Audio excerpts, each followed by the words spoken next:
Hi guys, a very good afternoon. This is the second class, or I think third class, where in the first class we had looked at, the third class. The first class we had looked at activity-based costing, what is it, and so on. And then what did we look at in the second day?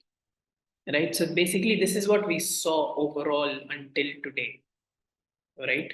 We saw what ABC is, we saw what key factor analysis, and so on. Now, today I'm going to put the index and basically going to, today's date is what, 29th of March, 25. Key factor analysis, life cycle costing, and so on. And as you know, this is the session plan, right? 5:30 to 5:40 we ask questions, but it's already 5:36. And one more thing I have been brought notice has been brought to my attention that a lot of you feel that until 8:30 is too much of a stretch, like you feel it's too long. So what we can do is we can have the class till 8. So we can follow the same thing. 6:55, I'll give you a break. 6:55 to 7:05, there will be a break. And then 7:05 to 8 only is the class. So basically only 45 minutes after the break you have class. Okay, so 7:05 to 8, 7:50. So just 45 minutes you have to sit with me after the break, not too long. It's very easy, just 45 minutes. Round 2 is small because people after the break later in the evening don't want to sit for another 1.5 hours. 7:05 to 7:50, only 45 minutes. And final round of recap will happen from 7:05 to 8 p.m. Now, before I start, what I want to bring to your attention is that most likely tomorrow will be a holiday. Tomorrow, most likely, we will not be working. Okay. Basically, tomorrow and day after tomorrow. So we have Zohaib also who's joined. Yeah, Zohaib, so I was just saying two things. One is that because some people feel that 3 hours is too long to sit, I've made cut short 30 minutes. So basically, we'll have the class till 6:55. We'll have the break. 10 minutes, you'll come back. You will come back by 7:05. And after 7:05, you have to sit only for 45 minutes. Second round will be from 7:05 to 7:50, just 45 minutes. And then 7:50 to 8:10 will be 8 o'clock will be the recap.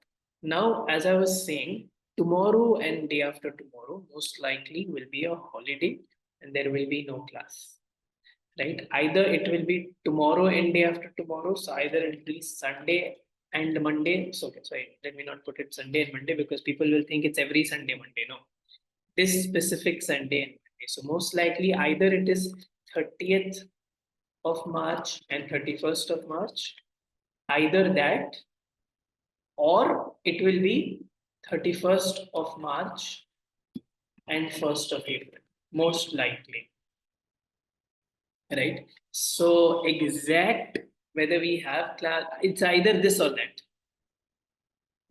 So I will tell you by this evening, most likely by this evening, I will know if tomorrow we have class or no. Okay. Later in the evening, I will drop a message and inform you whether we have class tomorrow or not. Okay. Because again, I can't help it. I will get to know only in the evening, right? Otherwise, I would have definitely informed you earlier. So it's 5:40. Unfortunately, I will have to stick to the timing dot on time because we have our team who keeps monitoring this. Okay. Now, what is the first thing that I'm going to do today? Okay. Again, I'll try my best to make it as easy and interesting as possible. But Tell me one thing. Say you want to sell a pen.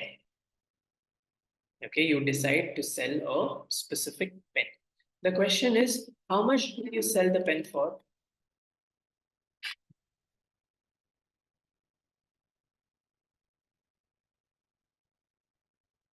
They want to sell a pen, okay, a normal pen. How much will you sell this pen for? Let's see what answers I get. 10 rupees. Zohaib says we will sell the pen for 10 rupees. Any other answers? 20, 20, 20, 20, 10. Okay, fine. So let's take the highest number. Given cost is $20. Okay, so if the cost is $20, then what happens? Okay, good. Everything's fine. Great. Suppose I tell you that this pen, so you want to, sorry, it's not the cost is not 20. You're selling the pen for 20. Selling the pen for 20. But suppose I tell you that this pen is a gold plated pen with a very expensive ink. And the cost of the pen itself, just to make the pen, it costs you 25,000 rupees. The cost of the pen alone, just to make the pen is 25,000. Just to make the pen, it costs you 25,000. So, how much will you sell this pen for now? Now you're telling me that the selling price, Zohaib says, you will now sell it for 40,000. So what I want you to realize is, before you decide how much you sell something for, see, this was not the right thing to do. You had beforehand itself decided that you want to sell this pen for 20, which is not advisable. You need to know what the cost, and only after you know the cost, you can decide the selling price. And that is why to find the cost, it is very important. The purpose of cost. So that brings me to the first topic of today's class, the purpose of cost. The purpose of cost. It is very important to know the cost. You see in this example, without knowing the cost, you were planning to sell the pen for 20 rupees. A pen which costed you 25,000 rupees. You understand? So, what is happening? You definitely need to know the cost. So the purpose of cost is what? One of the reasons you need to know the cost is to decide the price. The most obvious and most important reasons why you need the cost is to determine the selling price. The most important obvious reason to determine the cost is, sorry, the most important reason why you need the cost is to determine the selling price.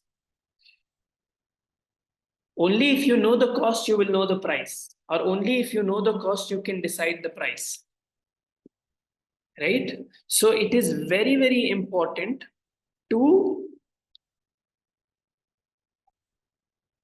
determine what? The cost. Number one. Number two is what? Why else do you need the cost?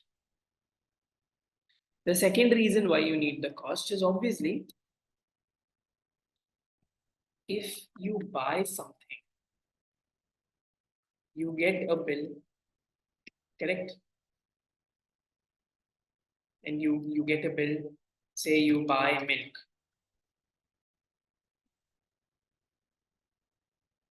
So you buy milk for say 20 rupees, $20.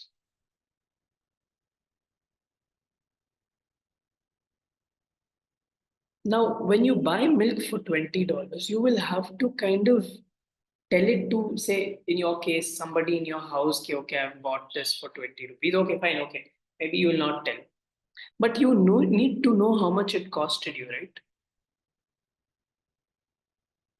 definitely you want to know how much did the milk cost you. Because you will write it down somewhere. You will write it down somewhere. I can give you an example.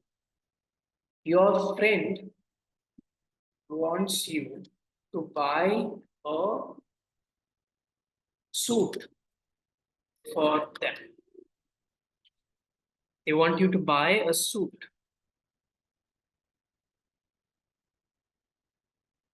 Okay, good. So you go out and you look for buying a suit. You go and find a nice suit. This suit costed 5,000. Your friend says, okay, they don't have any specific budget. So this suit costed you 5,000. So obviously, because you're buying this suit for your friend, you will definitely take a bill and definitely record and say, because your friend is paying you. This is not a gift. So you will record that cost somewhere because obviously you have to tell it to your friend. Maybe you will record it on WhatsApp itself. I don't know. But you will say the suit costed 5,000. So you need to know the cost because only if you know the cost, you can record it. Same way, when you are running a company, obviously you are running the company on behalf of the owners. So your friend is equivalent to the owner. You are running the company on behalf of the owner, just like how you're buying the suit on behalf of your friend. Whenever there is a cost, those costs need to be recorded. And you can only record a cost when you know it.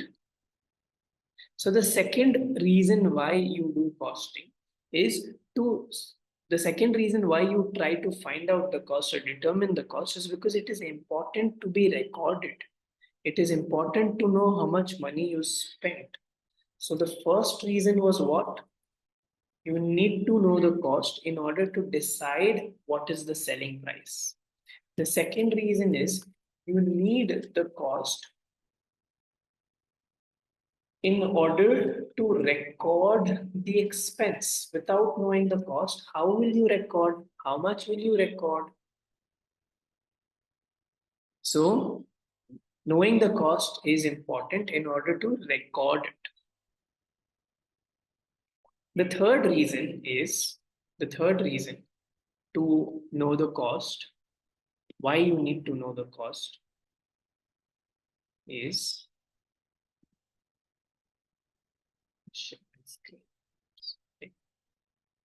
so in the previous class, I was telling them about um, precautions. I was showing them this video. What are we doing? Why did I open this? Yeah. Say you have you have a business of clothes. Okay. Clothes shop you have. So this is yours. So this is your clothes shop. This one. Okay. Now, do you want to know what is the value of all the clothes that you have? All the stock that you have, all this is your stock. This is your stock. This handbag is your stock. I'm sure that handbag will be very expensive. These clothes, all this is your inventory, right? Do you want to know what is the value of it or no need? You have a shop. Do you want to know what is the value of all the stock that you have? Yes or no? Definitely you want to know, right?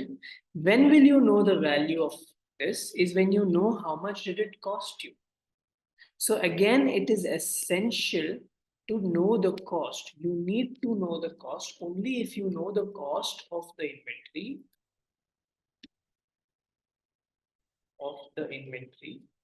can you value it? Because inventory is valued. Okay, fine. Let me not complicate life. And based on the cost, we can decide. Sometimes most think of your day-to-day life. Okay. If you go to restaurant A, the food, I don't know why I'm craving Halim, but it's going to cost 500. In another place, you're going to eat biryani, and over there, it's going to cost 200. This cost itself will be a very important factor for you to decide where you are going. Many times you decide based on cost, and obviously you need to know the cost for that.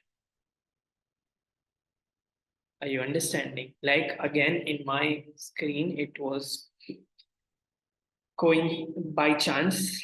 I had forgotten to open the screen and I had forgotten to close the screen, and you saw it, right? So again, I had opened this video of this airline, which I was showing to a previous class, right? So even when you travel, you don't just wake up and book the ticket. You will compare the prices. Okay, this flight, how much, that flight, how much. You will compare the cost, and based on that, decide. So costs is a very important deciding factor. So cost, you need to know the cost in order to make a decision.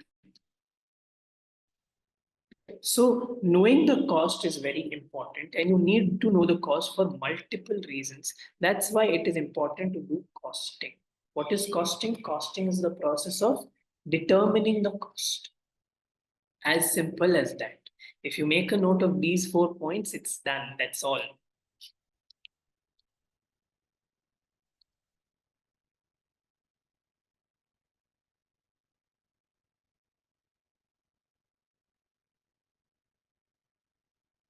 Okay.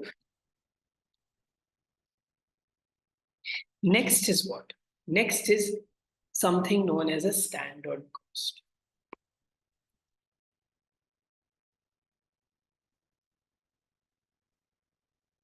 Now, forget PM, forget ACCA. Let's make our life easy and simple, right? So, just that reminds me again, the reason we don't upload these notes, it'll hardly take me 5 seconds to just copy paste this, move it into PDF and upload. But the reason we don't upload is because I strongly believe that you need to take down notes. The class, you need to be active in class, write down things, do calculations, all that. But that reminds me to inform that we have uploaded the Kaplan textbook and Kaplan kit on the LMS already. Very soon we will also be uploading the PPP kit. And also I will be sharing with you. I think I can just use that to kind of share these details right away. Again, our job, we are trying our best to improve the overall experience that we give you, right? And for that reason, we are continuously working to kind of overall make your overall experience good. Let me show you.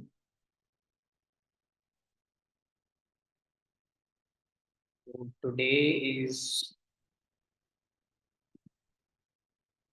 29th, right? And PM, log attendance. So the first thing we have is, again, we want to be clear about who has been attending the classes, who has not been attending the classes, right? Because we can only do so much. We can only give you class, we can give you tests, we can upload videos, we can do all that, but ultimately the result is in your hands, right? So we have taken this thing of decided, okay, we will take attendances, and obviously we can see who has been watching the recordings and who has not been watching the recordings. How many times did you watch the recording? For how long did you watch the recording? When did you stop watching it? All that we can see.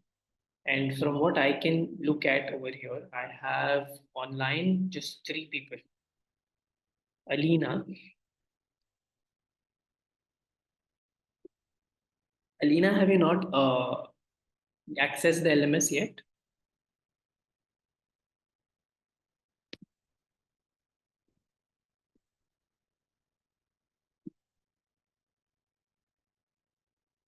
Yeah, so that's why your name is not on this. So just make sure you activate it.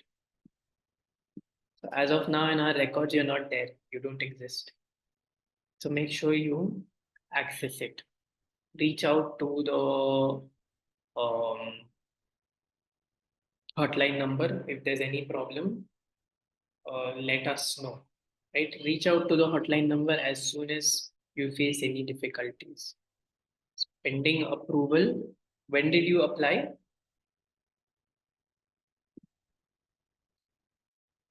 Zohaib.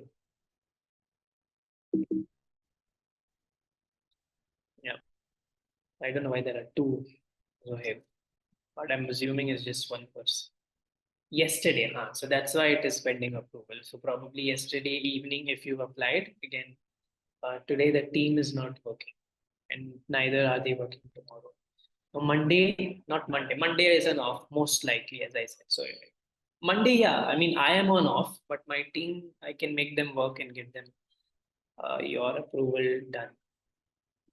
Okay, and we have Sandesh.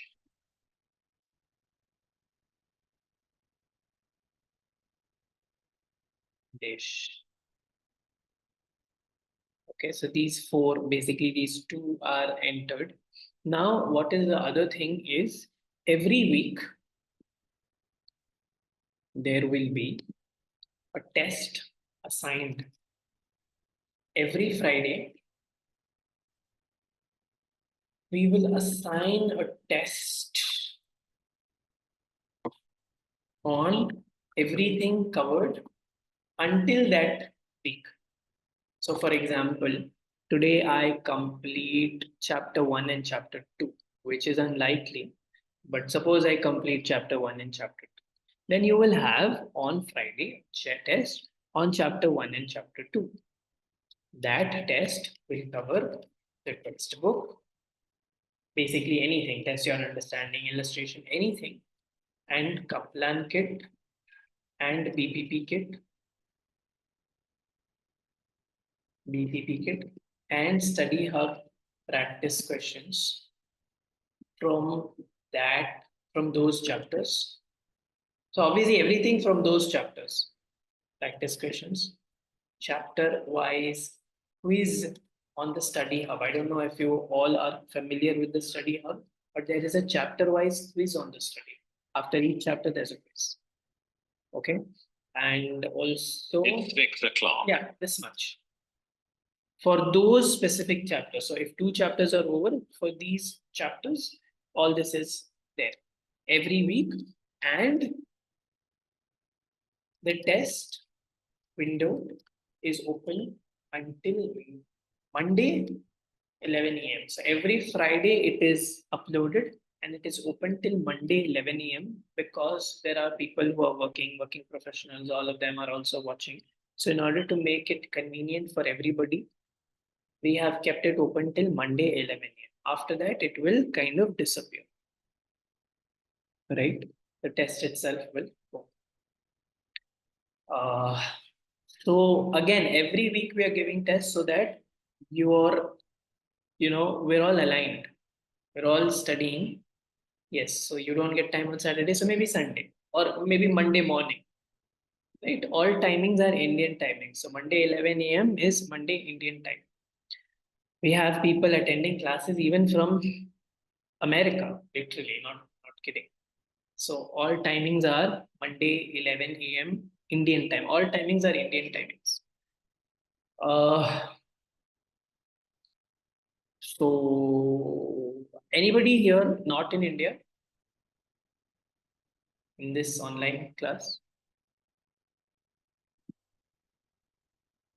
Oh, okay. Sandesh is also not in India. Alina also not in India. Okay, so out of three, two are not in India. So again, that's why I wanted to mention that it is Indian time.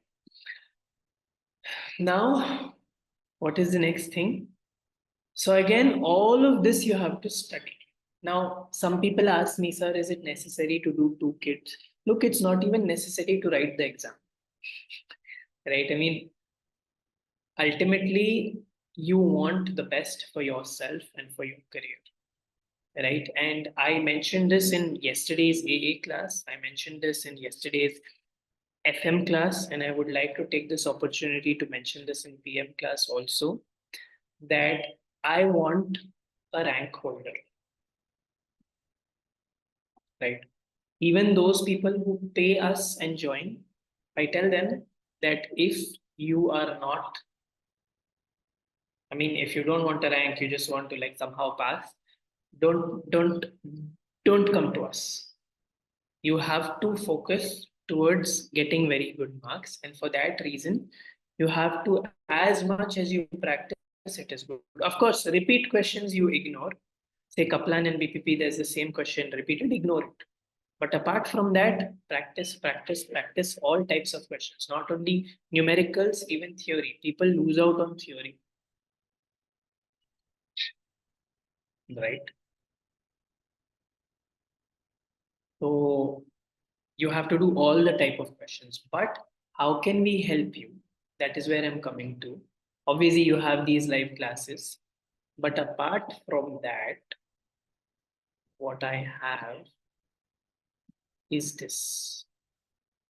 Oh, one more thing I wanted to show you was as soon as you, so this is my access, the instructor access, and as soon as anybody submits a test, I'll get a notification here. Okay, this person has submitted this test.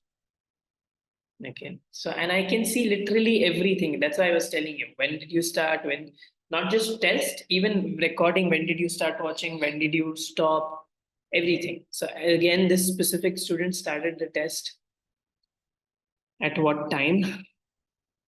10:05 and ended by 10:07. So it was a because this batch just started, I gave a very simple test and she scored 5 out of 5. So this is how I can see, and I can see the answers also. View answers. So this is how my dashboard looks, right? And let me show you how your dashboard will look.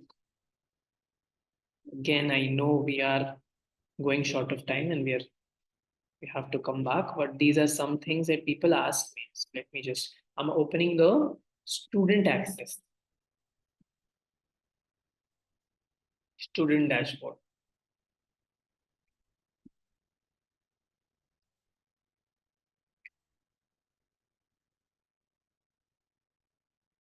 So I have a fake student access also, right? So I have it for FM. So this is how your dashboard will look. Welcome, whatever your name is. Welcome Zohaib. Welcome Alina. Welcome Sandesh. And then you click here. You click here. And it will show you, oh, how many tests you've taken. And I can also see this. As of now, I've opened the learner access. But as a tutor, I can see, and you also can see how many tests you've taken. And I can overall see like your detailed breakup, how many online classes you've attended, how many recordings you watched, all that I can see. Right. But what is relevant to you is instead of FM in your access, you will have the PM study text. So once you click on it, it will open. So FM study text, you can open it. So your PM study text, sorry, you can open it. And all your, please don't ask me, but all your materials are valid for June sitting. So please don't worry. In fact, the one I'm using, the one that is uploaded, it is valid for June sitting, right? So you have your textbook like this. Okay. So that is your Kaplan textbook. Same way you have your Kaplan kit and you have your recordings like this uploaded. Yes, so you have the old one, so we've uploaded the latest one. It is valid until June 2025, what we have. And you can, again, we've bifurcated like the classes, each recording based on the dates. So you know which date you've attended, which date you've not attended, and based on that, you can. So as you can see, as of now, FM, how many classes are over? 1, 2, 3, 4. For you also, almost 4 classes were supposed to be over, but this is your third class, and tomorrow was supposed to be your fourth class, but unfortunately, because of the holiday, you have 3 classes uploaded. Last week's class and today's class will be uploaded, right? So that is how it looks. And one more thing we're going to upload is, again, you have the kits, you have the Kaplan kit, you have the BPP kit, you have so many questions to practice, correct?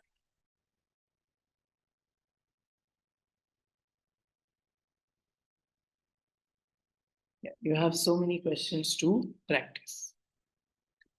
What we will do to support you is some questions from the kits, whether it's BPP, whether it's from Kaplan, whether it's from the Study Hub practice questions. We will make recordings of us solving the kits, and we will upload it where? On the LMS. Because we have only 2 days a week class, and that also now 2.5 hours. I mean, don't worry, I can cover the syllabus, but I'll not be able to like do the kits live because of the shortage of time. So we will make videos where we are solving kit questions, not all, but as many as we can, so that you have that support also for the tests, weekly test. So weekly, every week, not only should you attend your classes, but you will also watch the uploaded videos of exam kit solving questions, whether it's Kaplan, BPP, Study Hub. We will also be uploading videos where we are talking through the technical articles and all that. And the idea is, by the time the syllabus is over, see, I get these calls, very confident calls I get 5 days before the exam. You know what they tell me? They call me and say, "Sir, I've completed everything, syllabus is over." And then they say, "I only have the kit pending."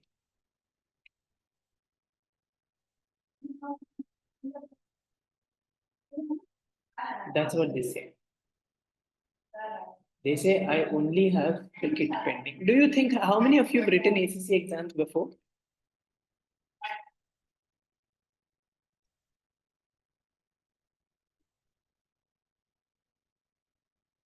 Yeah. So do you think this is okay? 5 days before the exam, you have the kit pending?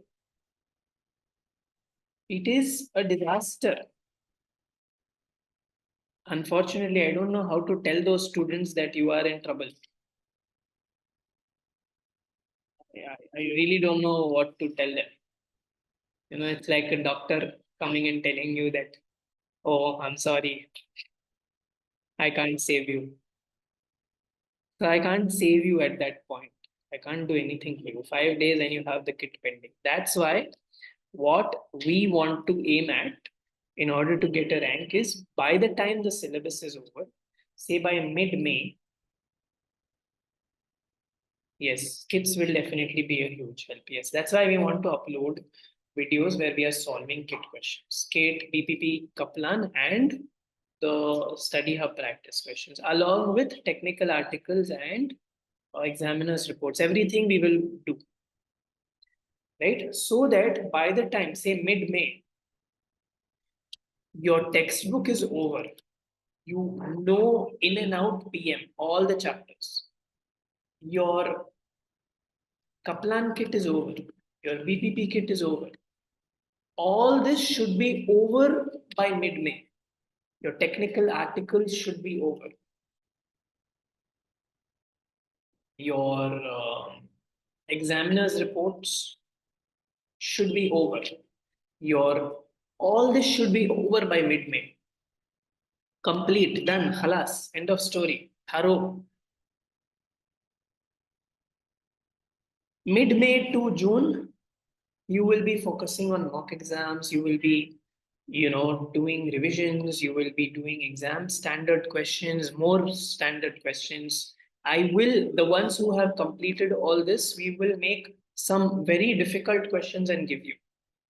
You'll practice that again and again and again and ensure that you get your rank.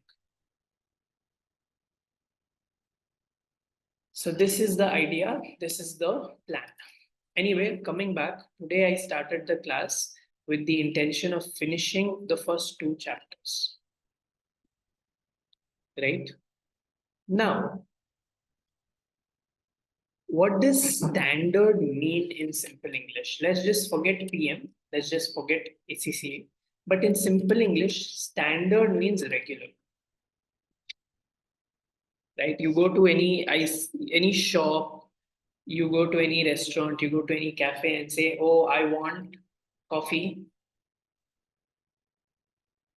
standard size.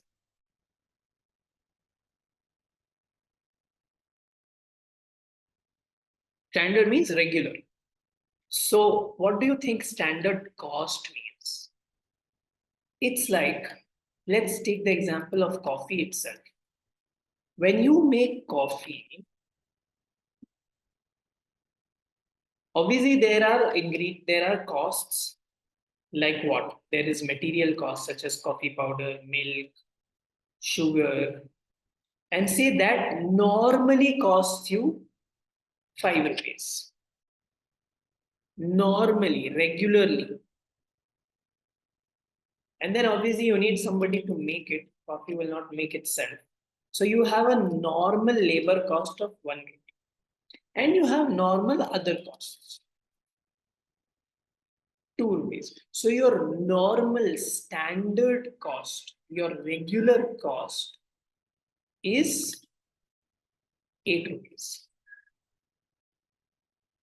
This is what? This is standard cost. Standard cost is a predetermined cost. Predetermined means what?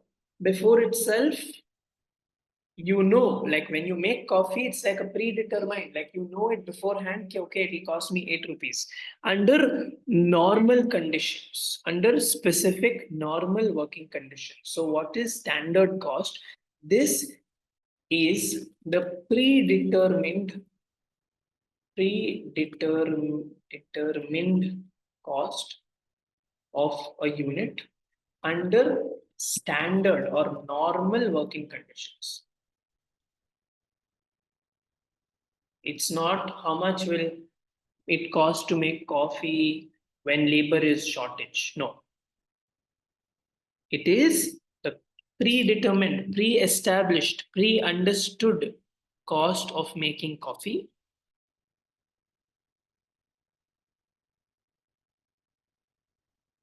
under normal circumstances. And that is what standard cost is.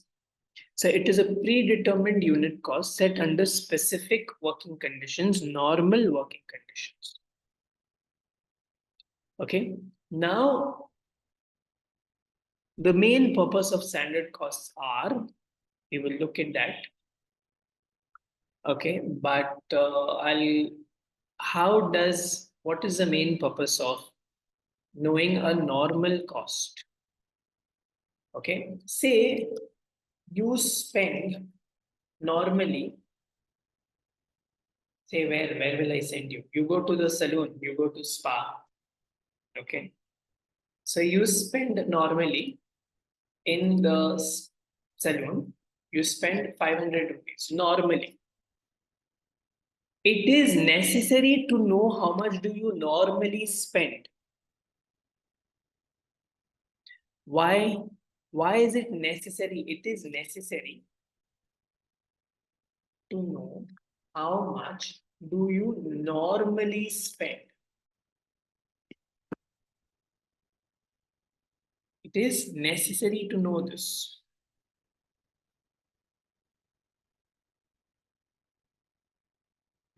Why? Because today I'm planning to go, right? So today when I go, when I go, I have a headache, so I will first take a head massage. Okay.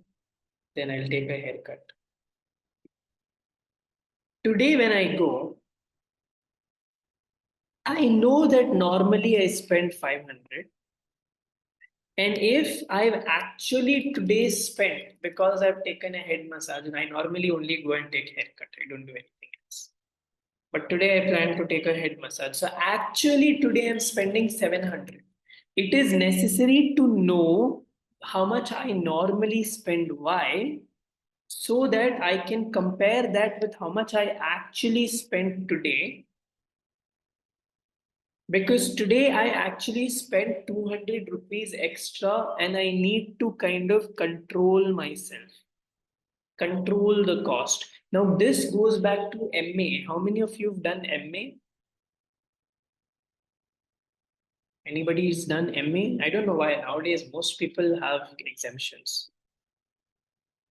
Okay, Sandesh has done MA. Alina, you remember this from MA? Sandesh?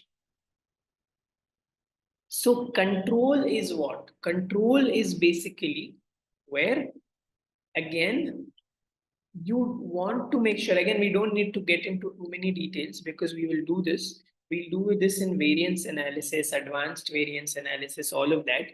But what does control mean? Here, there is a difference between how much I normally spend and how much did I actually spend. And now it will help me control. Oh, okay, I normally spend only 500. Today I spent 200 rupees extra. I have to control myself. Maybe for next 1 month, I'll not go. Right?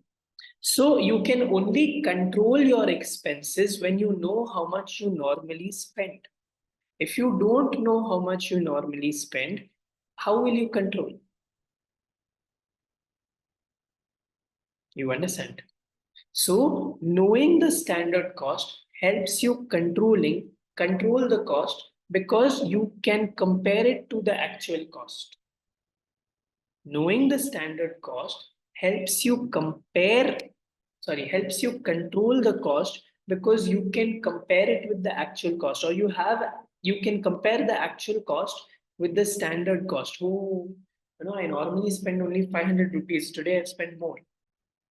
But that is only possible when you know the standard cost, when you know how much you normally spend. You understand? So, for example, when I first came to India, I was outside for the first 20 years of my life, I was outside of India, right? When I first came to India and when I went to again, the same example, saloon, okay, I spent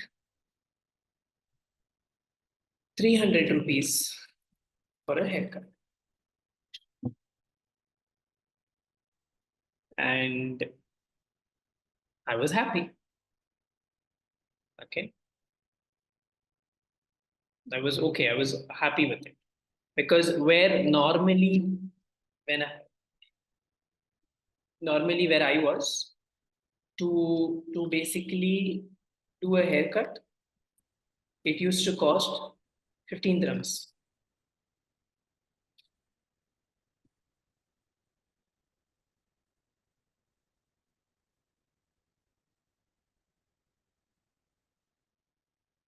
Right? It used to, I was just checking what is the message in the chat box. Yeah, sorry. It used to cost 15 dirhams. So 15 dirhams into 23, again, it's some more than 300. It's like 350.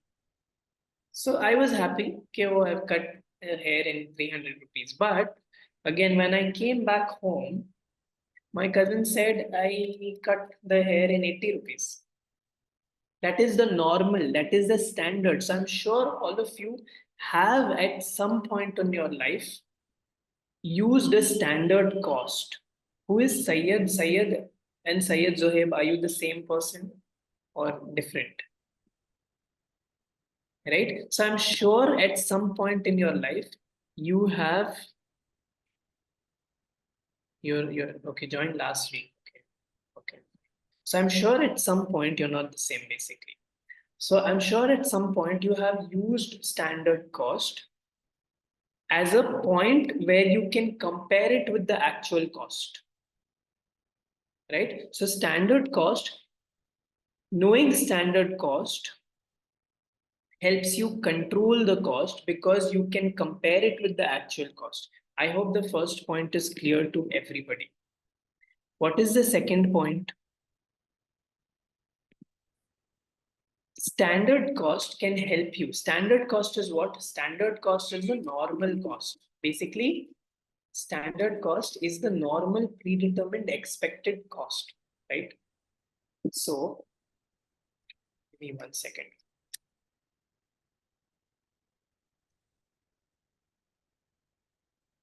Yes, just give me 1 second. Okay.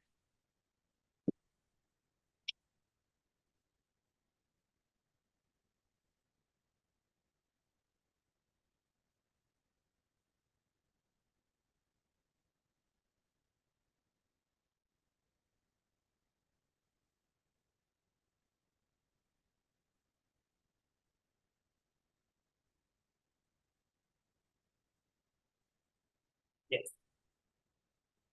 So there was some burning smell, so I just went to see what that is. And I always tell my team also, we're on the seventh floor. So whenever there is some burning smell or anything, please go and check what it is. Because if in case there is any adverse thing, you have to be ready to run.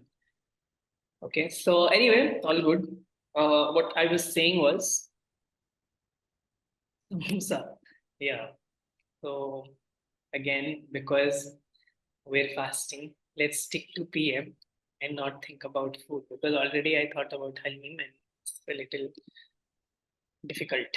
So let's stick to PM. Standard cost is what? We know what standard cost is, a normal cost.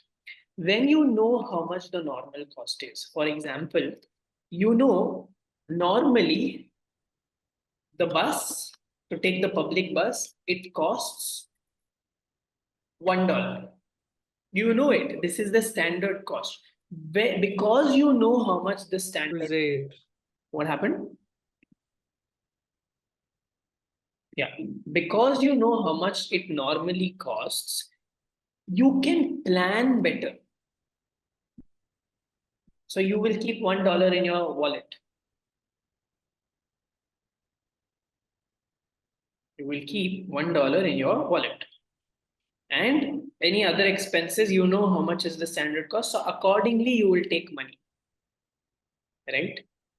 So knowing the standard cost or of the predetermined cost helps in planning out. Again, for example, I want to go for a movie. I know how much it normally costs. It normally costs 180 rupees here in Chennai. Right? So I know how much to, I know what to plan. I know how much to take with me, correct? But when you don't know how much is the normal cost, you are also confused. So knowing the standard cost helps you in planning, helps you in making your budget because you know that normally this is how much you spend. So the first benefit is control. The second benefit is planning. What is the third benefit? The third benefit is performance measurement, which is what we are looking at in this specific paper, right? Again, it's like this. Let me give you the example of, say, normally the standard cost is for, say, for a specific dress, it costs you 2000 rupees. But your actual cost for the same dress was 2500. This means that you have not done a very good job. This means you did not bargain properly. This means you have not done a very good job. Maybe, again, we will look at this in later in PM. What could the reasons be for a variance? But this means you have not done a very good job. Could be for whatever reason. I mean, but as of now, for a layman, the most obvious reason I can think of is you didn't bargain properly. right? So definitely knowing the standard cost helps you in performance measurement. And again, as I said, inventory valuation, if you know the cost, we've done this even in the previous topic, the purpose of costing, I said it is necessary. You need to know the cost to value your inventory, right? So knowing the standard cost definitely helps you in inventory valuation, right? And think about it this way, right? One is the standard cost, one is the actual cost, right? Instead of having multiple costs, you just have one cost, standard cost. So it kind of makes your life very easy and simple. So having a standard cost helps you in multiple reasons, helps you in multiple places. What is a standard cost? It is a normal cost, a predetermined cost that will be incurred for something under normal conditions, right? That is what standard cost is. Now, again, when people come to me, they say, oh, standard, they don't understand standard cost. I don't know why. But it's just a normal cost under normal working conditions, a predetermined cost. And knowing the normal cost in your day to day life also is something that definitely helps you. It helps you in control, it helps you in planning, it helps you in performance measurement,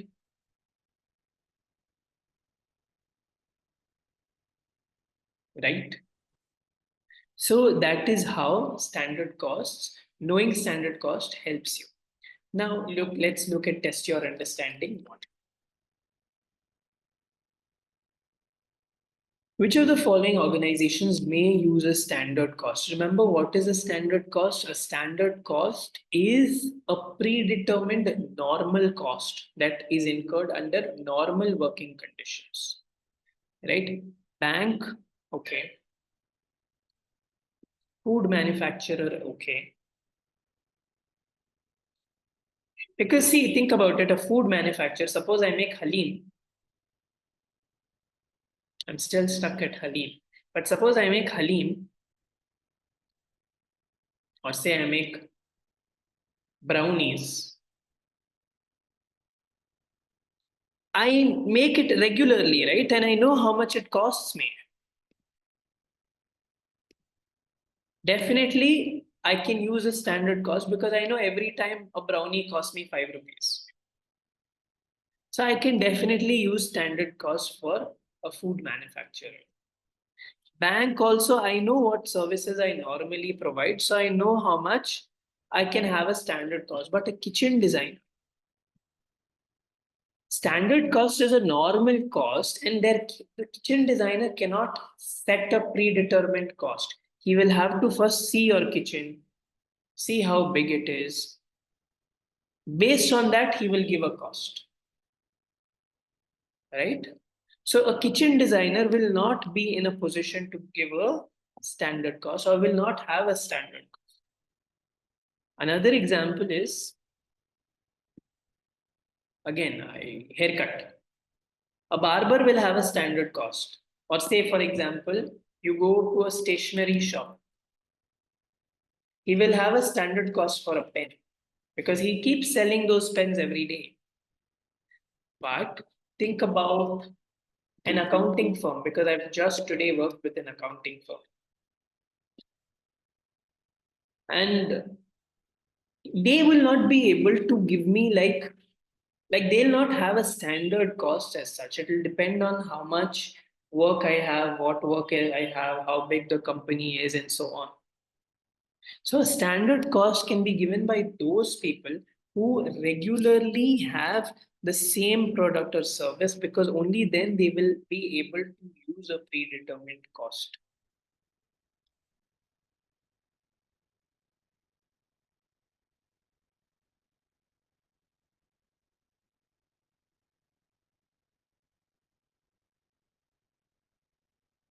Okay. Now let's look at test your understanding 3, which is a little more interesting. I don't know, I'm supposed to finish the chapter 1 and 2 today, but 1 I can definitely finish. No, one also, I don't know. One I can, yeah, one I can definitely finish. Two, I don't know. I have to go a little faster. Let's look at test your understanding too. K Limited makes two products. Okay. Information regarding one of those products is as follows. So he makes 900 units per year. Okay. That is one piece of information that you should definitely know. Okay. He makes how many? 900 units. And we need a standard cost. See, he makes the material he uses is 40 square meters. And for each square meter, we have to pay how much in material? Material cost per square meter is 5.3. That is how much it normally costs him. So 40 into 5.3. This goes back to grade 6 maths. 40 into 5.3. 40 into 5.3 is how much?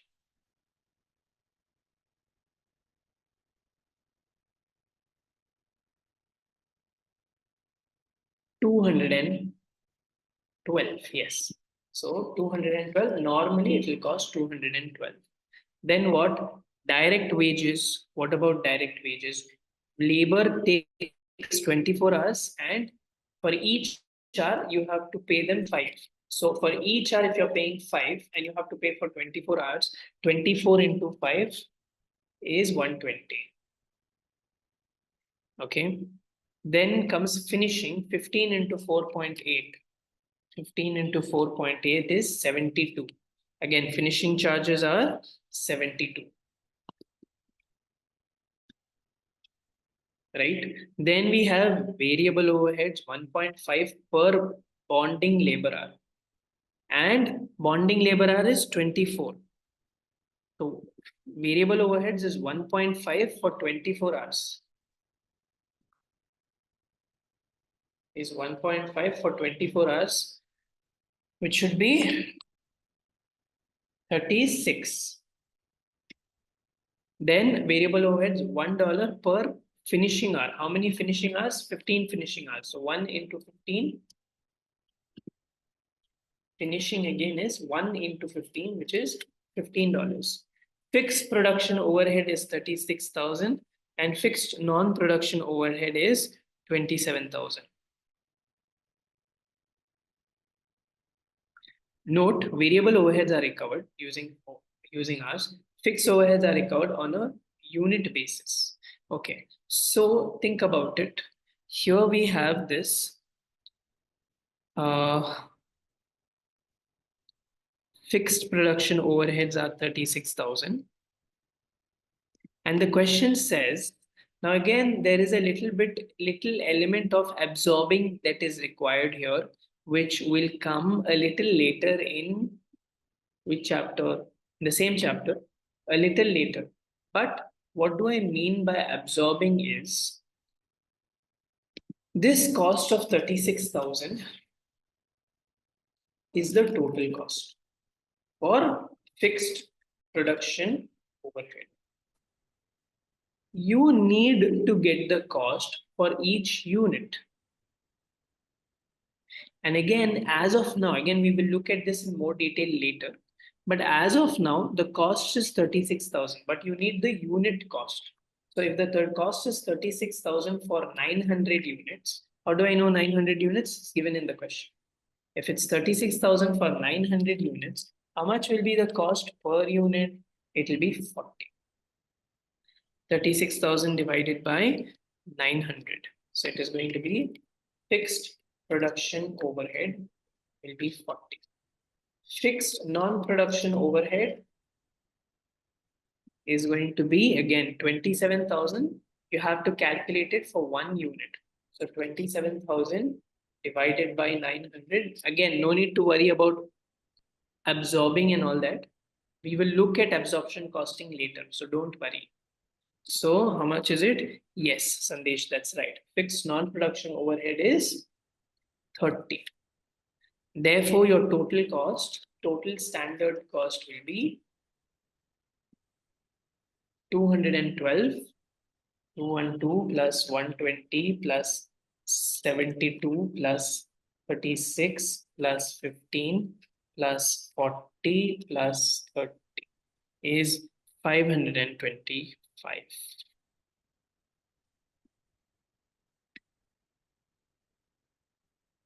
That's it. 525 is your total cost. So here I have already done the fourth part of the question. Total cost I have told you 525. Now the question is asking for prime cost, variable production cost, and total production cost. Remember one thing. What are prime costs? Prime cost. What is a prime cost? Prime cost is direct cost.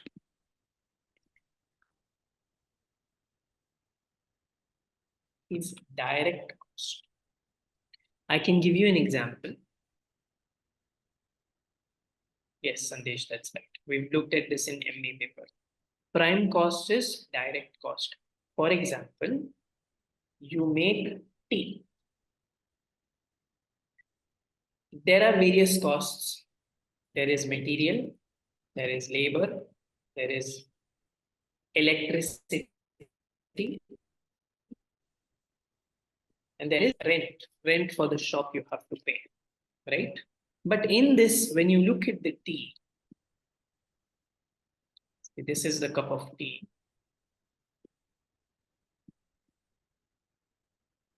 Right? When you look at the tea, and you made the tea, right? So can you say that in this tea, I put 2 spoons of sugar, you made the tea. So is it possible to say I put 2 spoons of sugar? Yes, you made the tea. And you know that you put 2 spoons of sugar in it. And if you put 2 spoons of sugar, you can easily say those 2 spoons of sugar costed me 2 rupees. So you can directly look at the product and say there is material worth 2 rupees in this.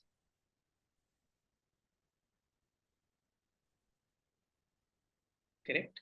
You can directly look at the product and say there is material worth so much in this. And you have made the tea. So you look at the tea and you can say this tea took me 5 minutes to make. You can say that, right? You made the tea, so you know how much time it took. So you can directly look at the tea and you can say, it took me 5 minutes and actually my maid made it. To make the tea, I paid 1 rupee. You can directly look at the tea and say that there is labor worth 5 rupees in this directly. No need to ask anybody. If you want, after this class, make tea. You can directly look at the tea and say there is material, two spoons of sugar is there, 2 spoons of tea powder is there, 1 glass of milk is there. You can directly see and tell. You don't need to ask anybody. Same way labor, you can directly see and say, I took 5 minutes to make it. And that much material costed me 2 rupees. That much labor costed me 1 rupee. You can directly see and tell. Such costs are known as direct costs, where you can directly look at the product and directly ascertain and say, okay, look, I have put material worth, I have put 2 spoons of sugar, I have put 5 minutes of labor in this tea. Again, if you don't believe me, after class, sit and make tea or coffee. Do this experiment and see. Can you directly ask yourself how much material you put? Yes, you can. You know you made the tea, so you can directly say it. Then ask yourself the next question. Can I directly say how much labor I put? Yes, you can. You put 5 minutes in making the tea, so you know that this is the direct labor that I put in. Such costs where you can directly look at the product and say, you can ascertain the cost to the product. You can say, okay, there is this much, 1 spoon of sugar, there is 5 minutes of time, and that 5 minutes of time costed me 2 rupees. Such costs where you can directly ascertain are known as direct costs. An example of direct cost is material and labor. Again, if you don't believe me, do the exercise, make tea after class, and ask yourself this question. Can I directly ascertain the material and say how much milk have I put? Okay, is it directly possible? Yes. Those costs are known as direct cost, and direct costs are also known as prime cost. So going back to the textbook, part 1 of the question is asking you what is the prime cost, and prime costs are the direct costs such as material and labor. So this 40 into 5.3 was a direct cost. So this is a direct cost or a prime cost. Prime cost I'm putting in black. Even wages, when people work for you, when you pay them, you know how much time they have put. Directly, you know. So these wages paid are also direct costs or prime costs. Therefore, the prime cost total is 212 plus 120 plus 72.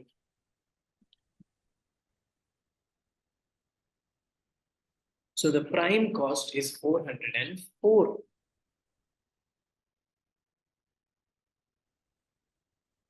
So I still see people joining. There is one iPhone. Guys, try your best to come with your name. I don't want to call you iPhone. And there's Amtullah Mariam. Amtullah Mariam, please make sure that you watch the missed part of the class. Okay.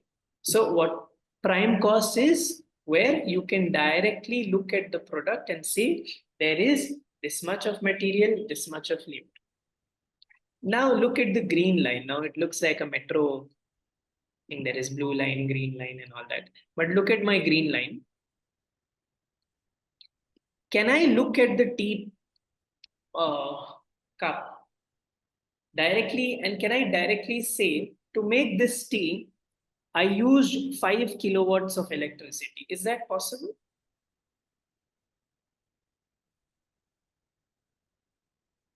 No. So electricity, I cannot directly ascertain to the product. And obviously the cost of that, if also I'll not be able to directly ascertain. Can I say that, oh, I've paid I've used 2 kilowatts of electricity, and for that 2 kilowatts of electricity, I had to pay 1 rupee? You can't do that. Same goes with rent. Rent is there. Yes, I know. But can you look at the glass of tea and coffee and say, for this cup of tea, I have used 2 square feet. Or can you say, for this cup of tea, I have used 5 rupees of my rent? No. So whatever is in green, they are not direct costs, and therefore they will not fall in the category of prime cost, because remember, prime costs are direct costs. The electricity and labor, I'm moving them down. Electricity and labor would not be direct costs. They are indirect costs. And indirect costs are also known as what? Direct costs are also known as prime costs. Indirect costs are also known as overheads. So in the future, I'll use the word overhead. And in the future, I will use the term prime cost. Nobody will use direct and indirect. Because see, even in the textbook, they're asking the prime cost. They're not asking direct cost. So we will use direct cost is the prime cost. So according to this, the prime cost is 400 and the total cost is 525. So variable production cost. What is the variable production? So guys, I hope with this it is clear what is direct cost, what is overhead, and examples. So we've seen using test your understanding tool, we've seen direct costs, we've seen overheads, indirect costs. Indirect costs are also known as overheads, and direct costs are also known as prime costs. Examples of prime costs are material and labor. Examples of overheads are electricity, rent. These are examples of overheads or indirect costs. Right? So I hope that is clear. And coming back to test your understanding too, we have answered total cost, we have answered. Prime cost, we have answered. Now we need to know the variable cost.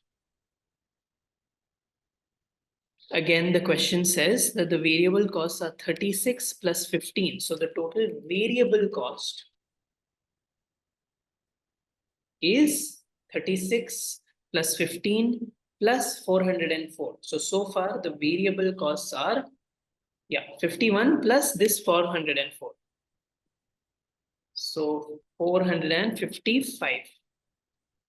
Now let me explain to you what is a variable cost. Guys, what is a variable cost? Say you go to a shop, grocery shop you go. One packet of milk or one bottle of milk. Yes, Sandesh, that's right. One bottle of milk costs 20 rupees. So you come to me, I'm the shopkeeper. You come and ask me how much is one bottle. I say 20 rupees.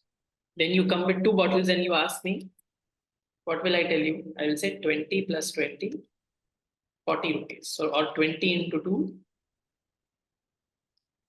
40 rupees. You come with three bottles, what will I say? 60 rupees. You come with four bottles, I will tell you to get out. Correct? Because you can do your calculation on your own. So, these costs that change with your activity level are known as variable cost, or variable in English means what? In English, variable means what? Changing. So those costs that vary or change with your activity level is variable costs. For example, another example would be what? Another example could be labor. If you make me work for 1 hour, now again, I'm not talking about monthly salaried people, I'm talking about labor. If you make me work for 1 hour, you will pay me 50 rupees. So obviously, if you make me work for 2 hours, you have to pay me 50 into 200. So these costs that vary or change with your activity level are known as variable costs. Variable costs are those costs that vary or change with your activity level. Then we come to fixed cost. Fixed cost obviously will be the opposite of variable cost. For example, rent.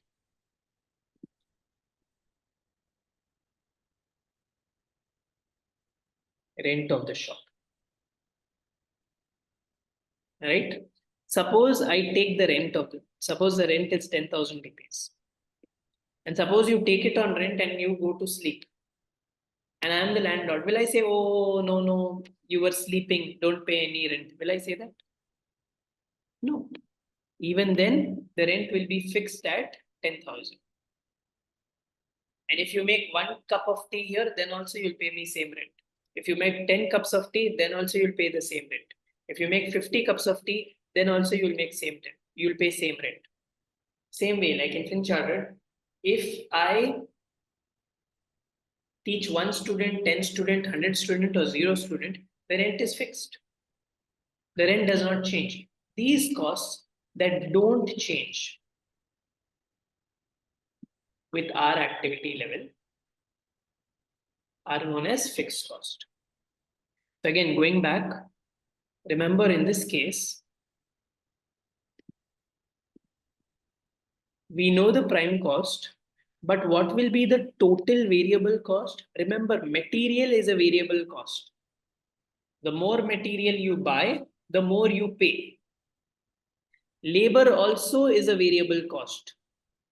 The more hours I work for you, the more you will pay me.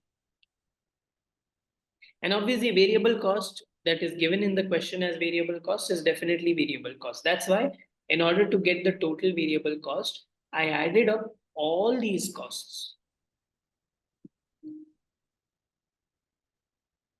So I have three answers ready now.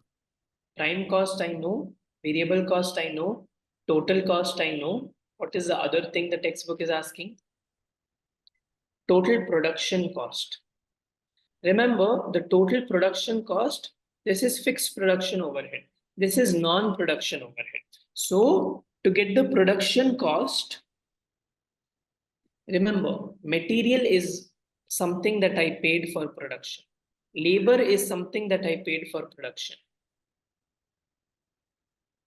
All this variable cost, finishing cost is something I paid for production, and obviously fixed production overhead is also something I paid for production. The only thing I will not take is non-production overhead. So the fixed production cost, total production cost will be 495. I have taken all these costs. All this. So I have technically answered the entire part A of this question. So I have my prime cost, I have my variable cost, I have my total production cost, and I have my total cost. Now part B is very easy. Calculate the selling price for allowing per unit, allowing for a profit of 25% of selling price. Meaning, think about it. Cost is 525. Okay. And we're saying that profit has to be 25% of selling price. The profit has to be 25% of selling price, not the cost. Please read the question carefully. It is saying profit has to be 25% of selling price. But the problem is I don't know what is the selling price. I have to calculate that. I don't know. Selling price, I don't know. So let the selling price be X. So profit is 25% of selling price. And if selling price is X, profit will be 25% of X. I'm putting this in red because now it is just simple math calculation. Right? Remember, cost plus profit is the selling price. So if I substitute this in this formula, cost is how much? 525. Profit is how much? 0.25 into X plus 0.25X is equal to X. So after this is just simple maths. What do I mean by simple maths? Again, guys, just make sure this much is clear and comfortable. It's 6:55. We can take a 10-minute break and we will continue this by 7:05. Don't leave the meeting.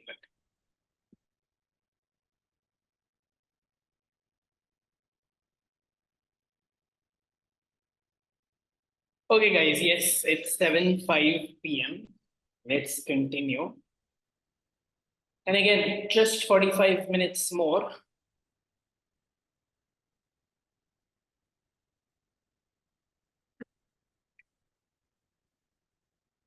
And what we are going to do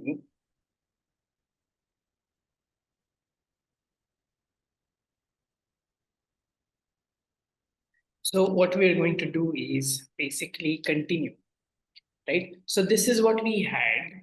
And again, we were at the last step of this question where you are calculate the selling price per unit, allowing for a profit of 25%. So we said the cost is 525, profit is 25% of selling price. Selling price is X, so profit becomes 25% of X.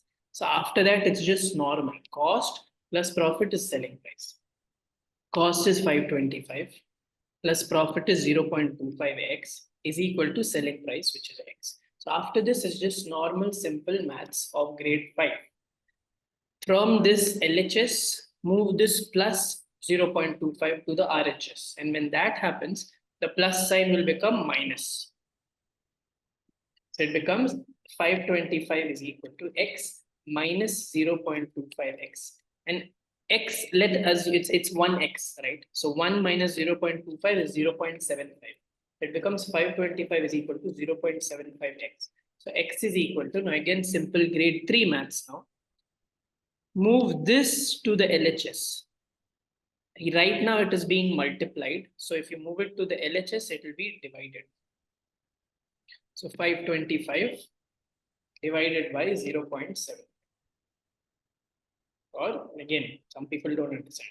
525 divided by 0.75 is equal to x, which is x is equal to 700. That's it. End of story. So the selling price is 700. So selling price is 700. Profit is 25% of that. So 175, I believe. So it all makes sense. 25% of 700 is 125. 175. So 525 is the cost plus profit is 175 and selling price is 700. It completely makes sense.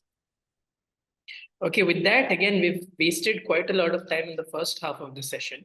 So I would want to go a little comparatively faster in this part and look at what types of standards. So that is what we're going to look at in this next session.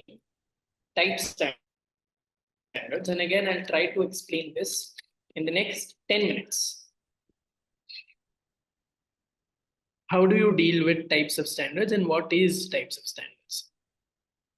Okay, see, I'll explain this to you with a relatable example. But imagine, yeah, sure. Final answer, where did it go? It's here.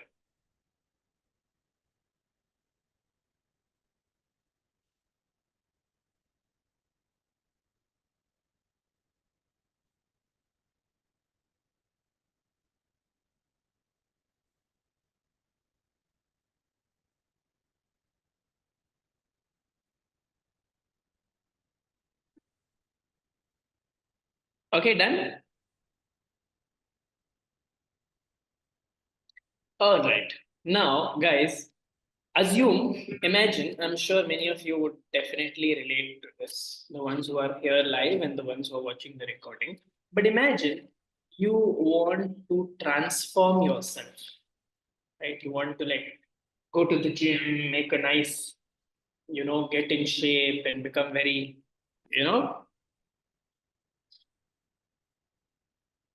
become very good, right? So here, what do? You say, number one, I will work out 2 times per day. I will not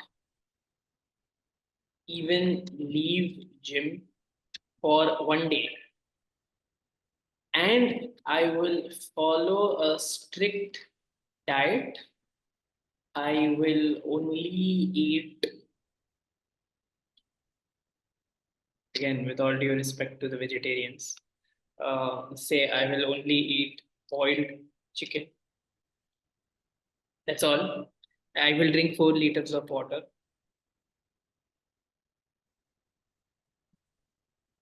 I will, what else can you do?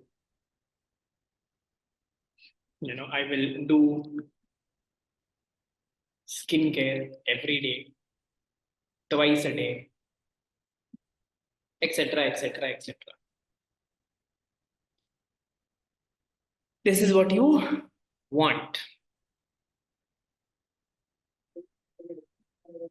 Now, does this really happen? No.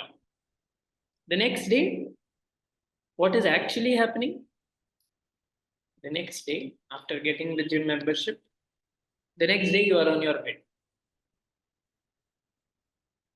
scrolling Instagram and saying, I will go tomorrow. Today I'm not in the mood. And of course, this happens in my case. I have a very big thing for sweet, right? For dessert, for chocolate. So at least I make a plan that I will not have sugar. I will completely leave sugar.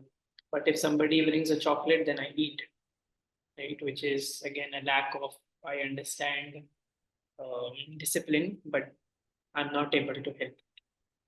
So you eat a little bit of chocolate, right? Now, what you need to understand is this. The first standard is an example of an ideal standard. This is based upon perfect conditions, assuming that you will not waste even one day of gym, no wastage. Not even one day you will break down, not even one day you will fall sick, not even one day, no. No inefficiencies, no wastage, right? The first example that I've put here is an ideal standard. Where again, this, see guys, this is just an example.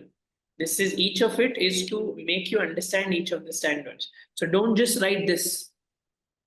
You also have to write ideal standard is basically, once you write this, then you can explain this is how very close to what an ideal standard is. Ideal standard is based on when you make plans based on ideal, perfect conditions, assuming absolutely no wastage, no breakdown, no inefficiency, no laziness. But the problem is, people will get demotivated. Because if somebody tells me every day I have to work out 2 times a day and I can never have sugar for the rest of my life, I will be definitely demotivated. I will say, hey, but then, I mean, looking nice isn't, I'll just say, okay, I don't want to look nice. Right? So, because ideal standards are based on absolutely perfect conditions and there is no room, no space, no allowance for any inefficiency, it affects, again, it says adverse motivational impact, meaning that it negatively affects motivation, it demotivates people. So I hope ideal standard is clear. Then I, in green, explain the next scenario. Next day, as of now, you are lying on your bed. This is an example of a current standard, as in the current situation, what you are able to do, how much you'll get, how much you will be able to transform based on current situation. Current situation is you are on the bed scrolling Instagram, right?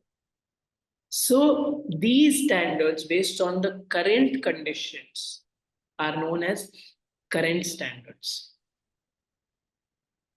right?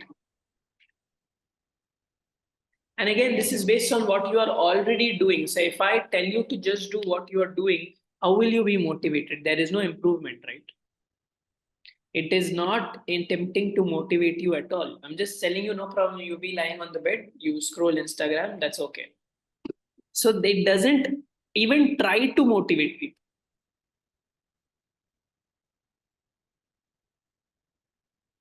Okay, so that is what a current standard is.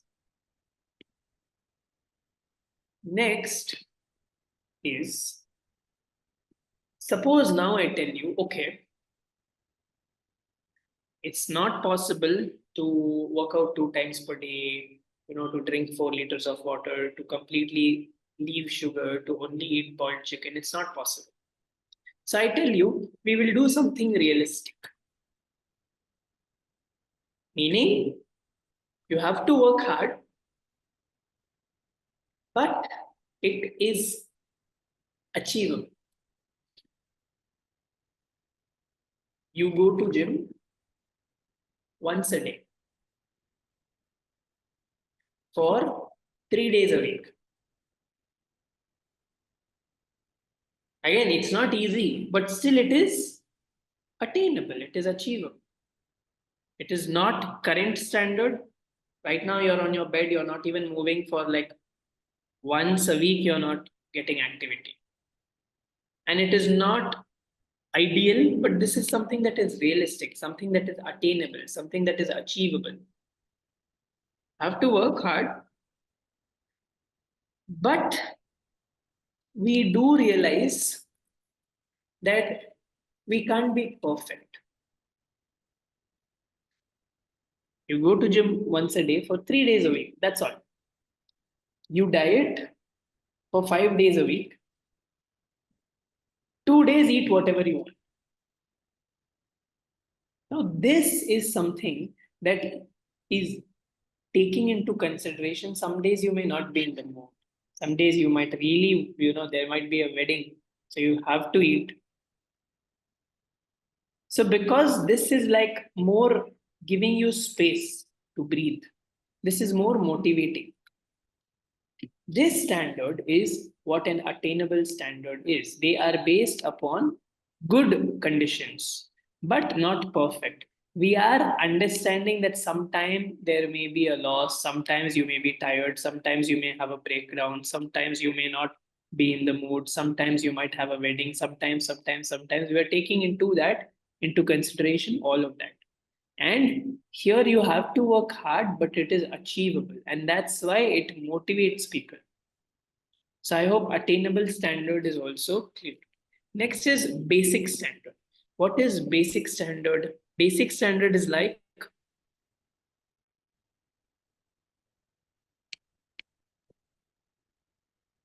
you have to remain healthy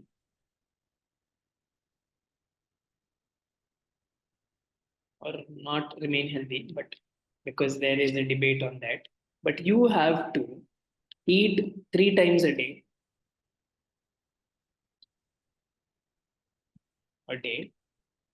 and you have to get a regular exercise.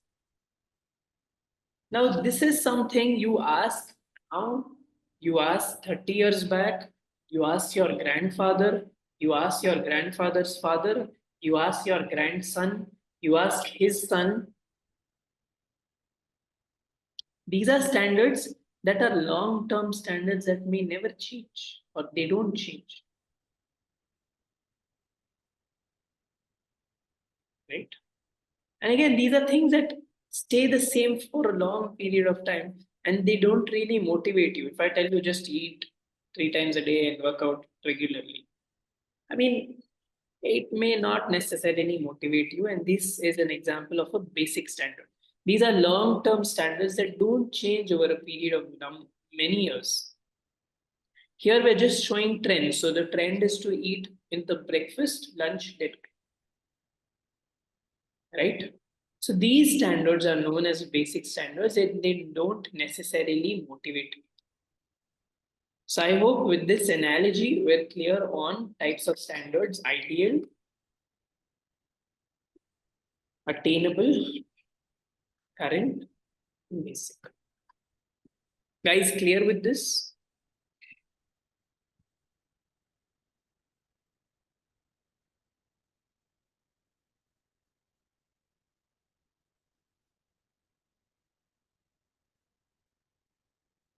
Guys, is this clear?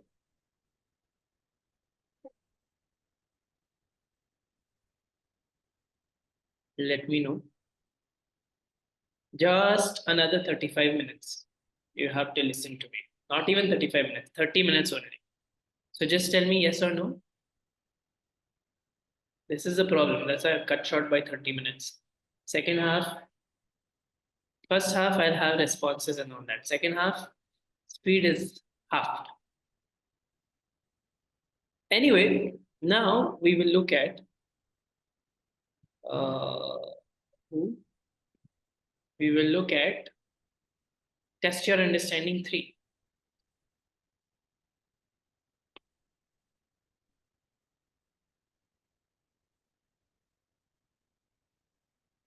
Oh, you are fasting. I went and in this break, the 10 minutes I get, I take I eat and come. So, but it's a little harder to come back after eating and all that. So you can still sit, listen, but I eat and come back. It is more difficult, right? Anyway, test your understanding three.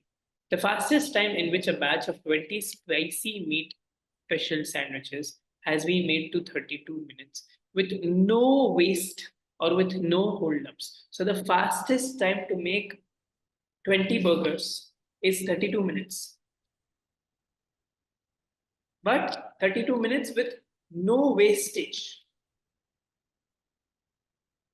But again, what have we seen? On average, 8% of the sandwich maker's time is non-productive. 8% of our time is not productive. So we are wasting how much time? We are wasting 8%.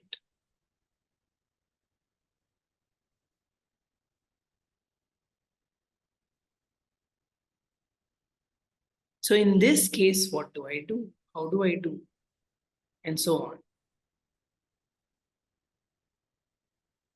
Right? In this case, what we have is, remember that, think about it. Let's just assume we need to calculate 100%. Right? Time taken.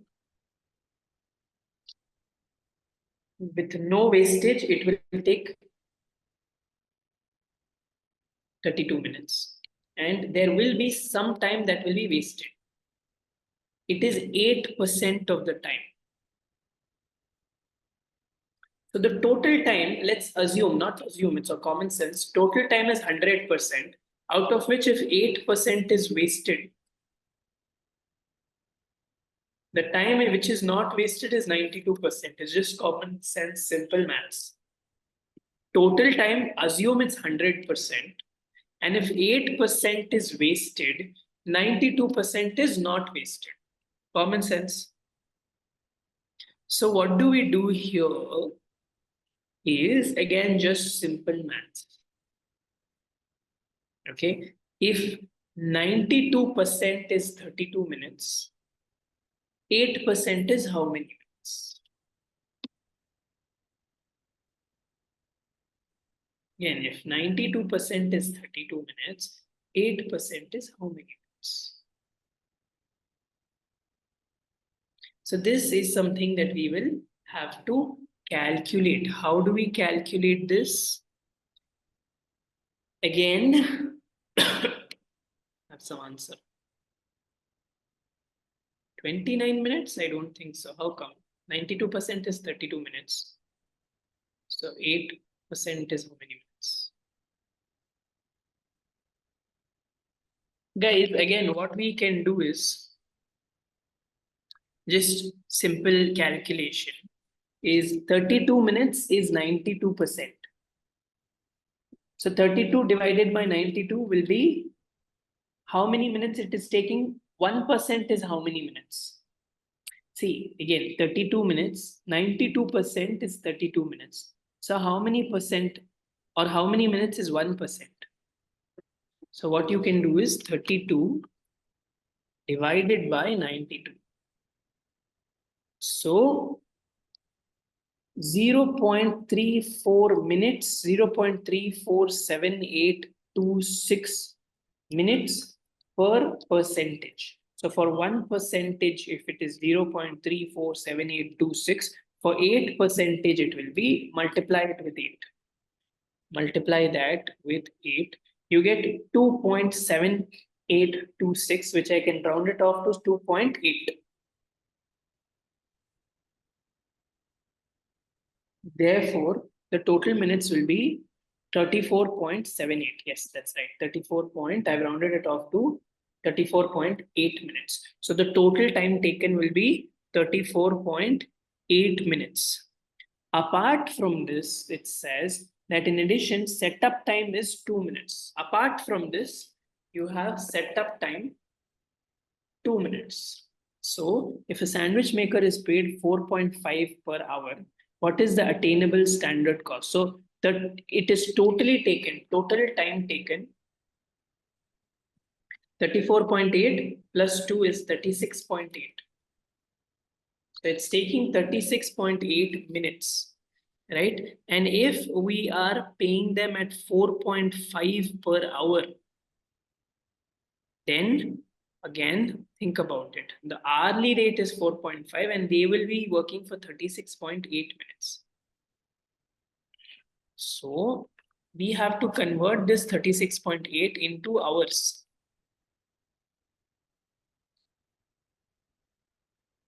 How will we convert it into hours? What we will do is 36.8 minutes is how many hours? 36.8 divided, sorry, yes, correct. 36.8 divided by 60. It is 0.613333 hours. 36.8 minutes is 0.6.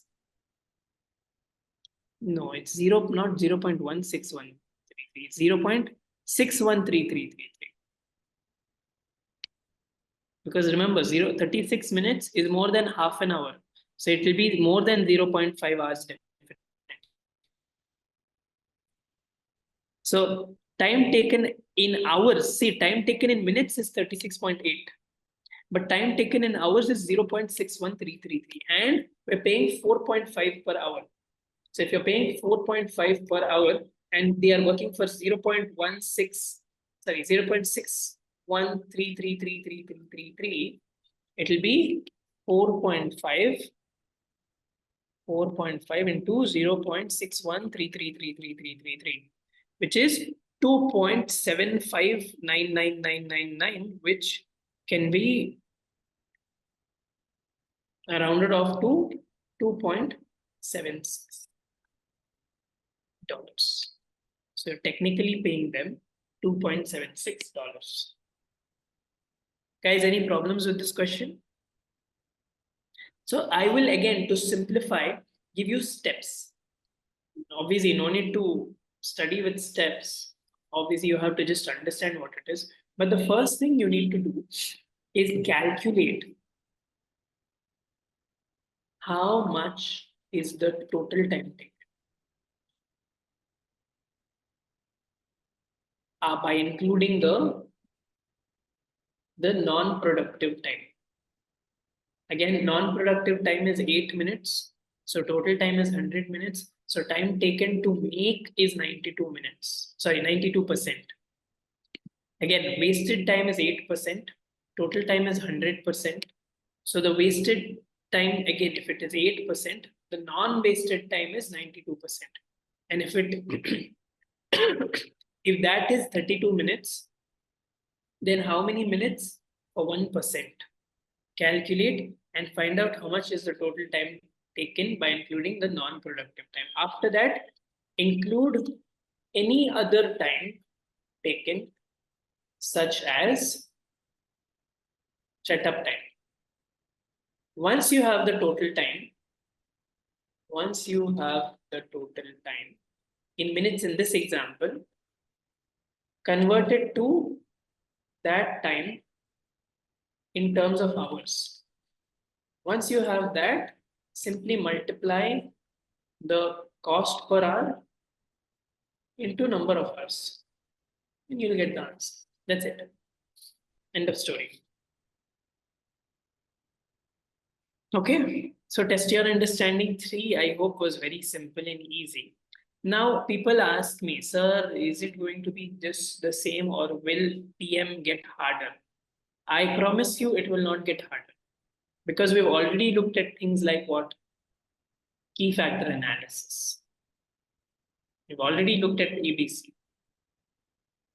So PM will not get harder. I'll try my best to make things very, very simple and basic. Okay.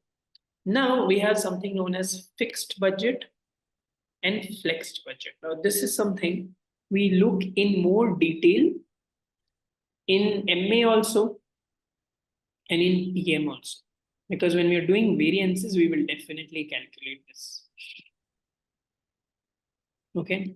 Now, I'll explain with the help of test your understanding 4. Let me check, guys. I'm already running short. I have another absorption costing and marginal costing I have to explain. Only then the chapter is over. I'll try my best to finish this. Okay. And assume that, forget test your understanding. Your sister sends you to buy chocolates for guest. She tells you you have to buy 10 chocolates for how much? 200 rupees. So basically, each chocolate would be 20 rupees. 200 divided by 10. So basically, you have to spend, or say, okay, these are some very special guests. So each chocolate is for 200 rupees. So you'll spend 2000 rupees. Then when you go to the shop, your sister calls you and she says, no, actually, you know what? 2 more people have come. So you buy 12 chocolates. Buy 12 chocolates. Each chocolate is how much? 200 rupees. 12 into 200 is 2004. Now, when you come home, your sister takes the chocolate and asks you, how much did you spend? You say, I paid 2,400. And your sister gets angry. She says, why did you spend 2,400? I told you to spend only 2,000. What will you say? What is the reason? Why did you spend more?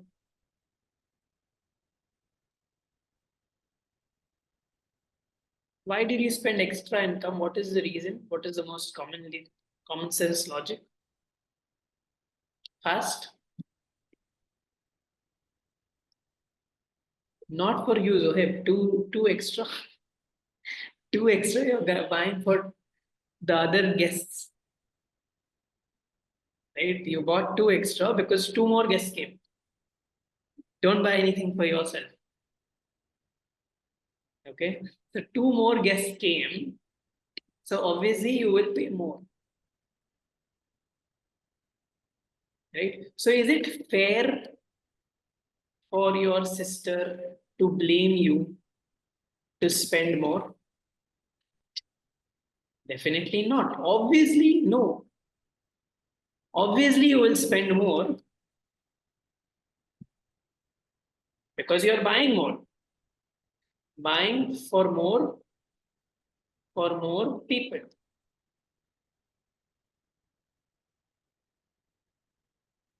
And this example will really help you kind of understand what we are doing here.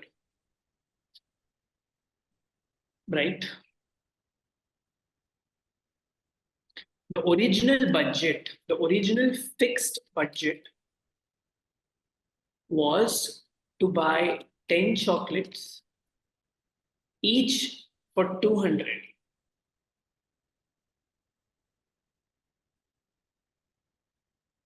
10 at 2. So the original budget was to spend 2,000. Correct? The actual spending was how much? You bought 12 chocolates for 2,400. Now let me change this story slightly. The original budget, I hope you are all clear that you cannot compare scenario 1 and 2 because it's for different number of units. I'll change the story slightly. Again, your sister sends you to buy chocolates for guests. You buy chocolates, 200, each chocolate is 200 rupees. So you are spending 2000. But actually, what happened?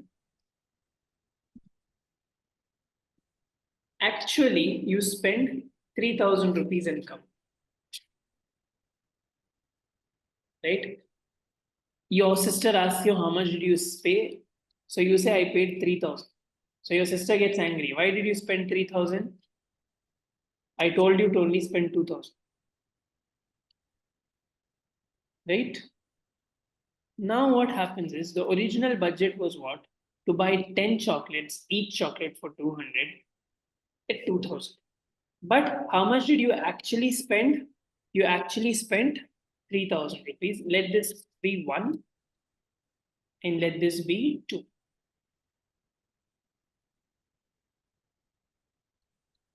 Tell me one thing, can you compare 1 and 2? Can you compare 1 and 2 and blame the buyer and say, oh, he has paid more? Can you compare? Is it fair to compare 1 and 2? No, definitely not. Because it is not fair.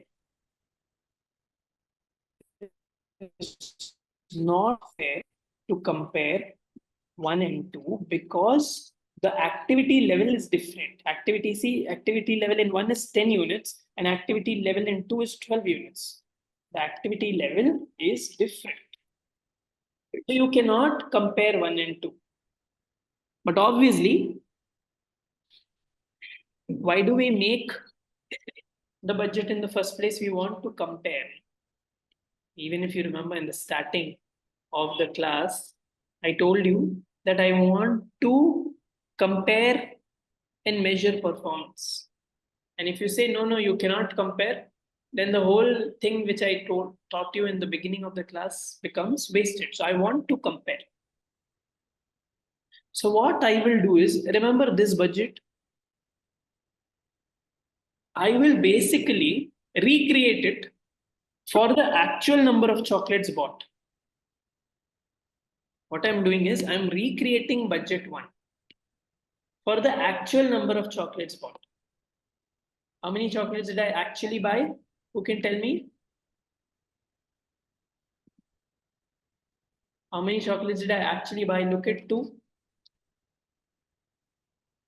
Yes, very good. I bought 12 chocolates. So what I'm doing is I'm recreating the budget for the actual number of chocolates bought. So what I'm doing is this. The actual number of chocolates bought are 12. I'm putting it here. And if I recreate the budget, the original budget was 200 per chocolate. So these two numbers I will put here. Basically recreating the budget for the actual activity level. Actual activity level was 12 and the budget was 200 per chocolate. So 200 into 12 is 2400. So here I have recreated the budget. I will call it 01. First one is 1. 1 is what? 1 is the budget. 01 is what?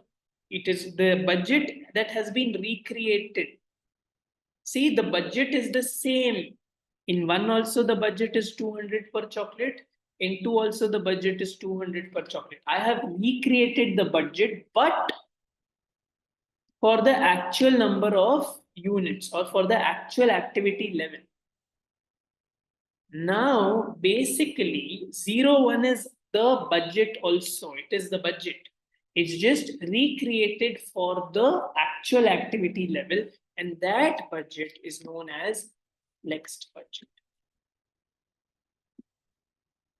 So, original budget is the original plan. Original plan was to buy 10 chocolates, each chocolate for 200. So the original budget was to spend 2,000. Then actually you went to the shop and you bought 12 chocolates and you spent 3,000. Now you people said that it is not fair to compare 1 and 2. Why? Because both are for different activity levels. The budget is made for 10 units and the actual spending is for 12 units. So you cannot compare 1 and 2. So smartly, what I have done is I have recreated the budget. The budget was how much? $12 per chocolate. So I have recreated that budget again. But for the actual number of units or for the actual activity level. That budget, when you recreate it for the actual activity level, is known as flexed budget.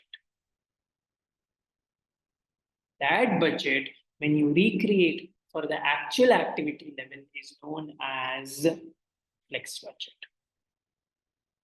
Now tell me, which budget will I compare with the actual spending? 1 or 0, 1? Which budget it's fair to compare?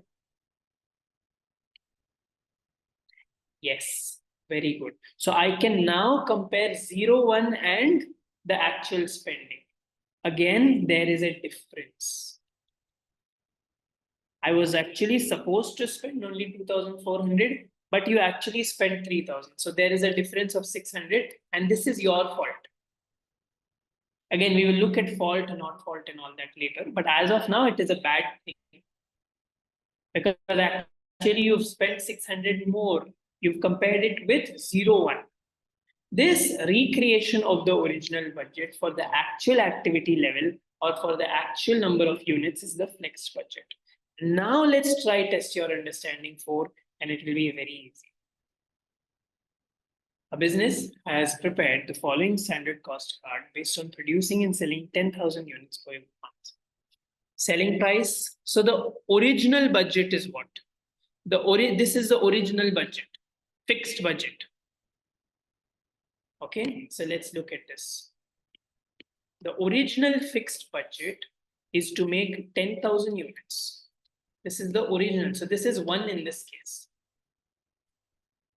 1, the original budget is to make 10,000 units. So think about it. If you're making 10,000 units and each unit is sold for 10 rupees, 10,000 into 10 is 100,000, also known as 1 lakh.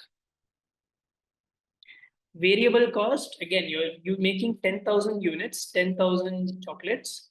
The cost of each chocolate is 3. So 3 into 10,000 is 30,000. This is the original budget. Again, I'm still making 1, not 0.1, 0, 1. Fixed production cost is also 1 per unit. So fixed cost is 1. So for 10,000 units, it will be 1 into 10,000, which is 10,000. So the original budget is to get a profit of 100,000 minus, see 100, this is the selling price. So the selling price, you will sell for 1 lakh and your cost is 40,000. So as per the original budget, the profit is supposed to be 60,000. Now we will see 2.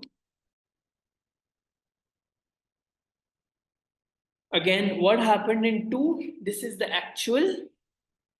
In 2, again, I think I'll not go that far. It's taking time to skip until there. So 2 is what? 2 is actual. And actually you made 12,000 units and your selling price was, it's there in the textbook directly, 125,000. See here, 125,000. The actual cost was 40,000. The actual fixed cost was 9,000. So the actual profit was 125,000 minus 49,000. 125,000 minus 49,000 is 76,000. But guys, can you compare 1 and 2? Again, you've seen in my example. Can you compare 1 and 2? No. So in this case, what you will do, is you will recreate the budget for the actual number of units. So the actual number of units is 12,000, and you will recreate the original budget. That is 01, which is also known as flexed budget.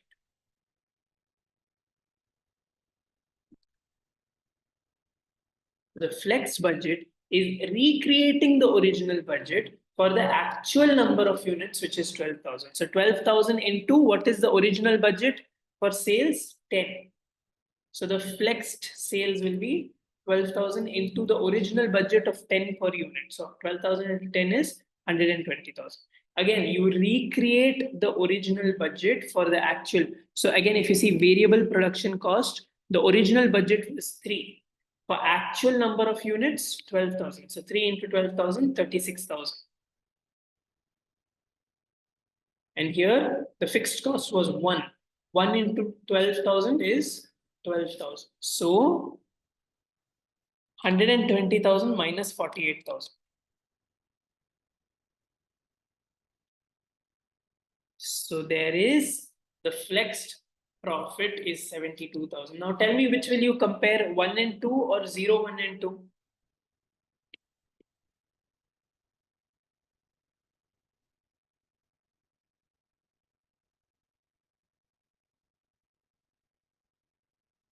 You will compare 0, 1 and 2. Very good. And according to the budget for 12,000 units, you were supposed to get a profit of 72,000, but you actually got a profit of 76,000. So there is what? It is a good thing. You were planning to get 72, but you got 76 actually. So you are happy if your profit is more.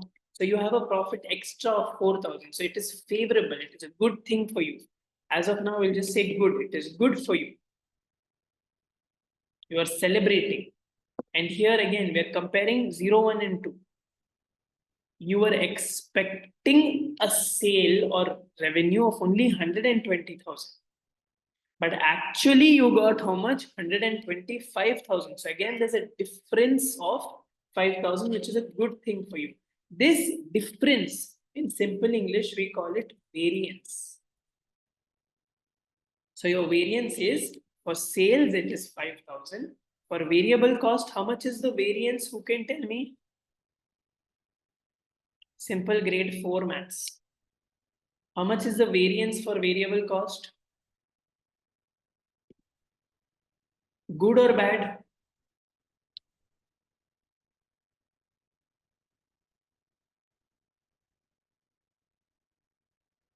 Good or bad? Think about it. It's a cost. Actually, according to the budget, no, Alina, it is bad. See, this is a cost, right? According to the budget, I was supposed to spend only 36,000, but actually I spent more and we don't want to spend more. It's bad. And who can tell me for fixed cost? What is the difference or variance? There's a difference of 3,000. Good or bad? Again, a cost, yes, Sandesh, that's absolutely right. This is good. Why? Because the cost was supposed to be 12,000, but it is lesser. So we are happy. Now we are professionals. We will not say good, bad, good, bad, good, bad. We will use some professional terminology. Instead of saying good, we will say favorable. Anything that is good for us, we say it is in our favor. So we will use the word favorable. Favorable. Favorable. Anything that's bad for us, we say it's adverse for us. So this is favorable, adverse, favorable, favorable. And it makes sense.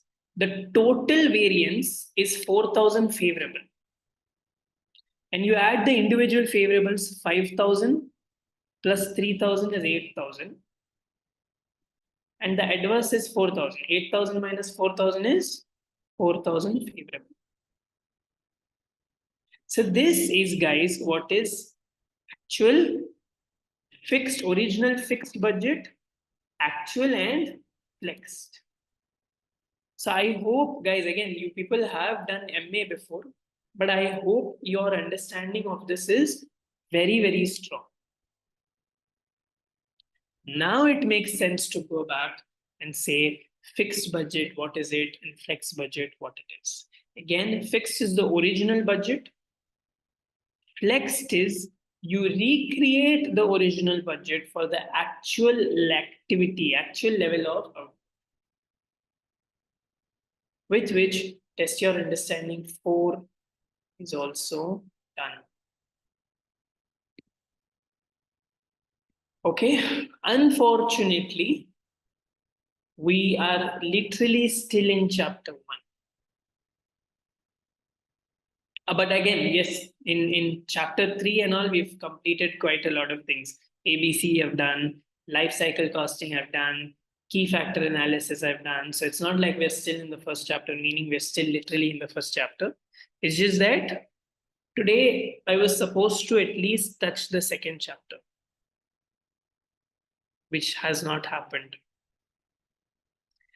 Anyway, we will in that case have to kind of ensure that we are going a little faster. But I want you for the last few minutes, 10 minutes, this is what we do, right? Last few minutes is for you to review everything and give your feedback. Not only like you can tell me your rating out of 5, apart from which you can also give me your overall general feedback, how the class is, because PM generally people really suffer. MA they don't like, even MA they don't like. FA at least many people, most of the things are covered in school and college. MA they don't like, and because of that they don't like PM also. So you can let me know your overall feedback and your rating out of 5. Yes, I have actually initiated that playback speed. So we will definitely work on that so that you can kind of make the speed faster, slower based on your convenience.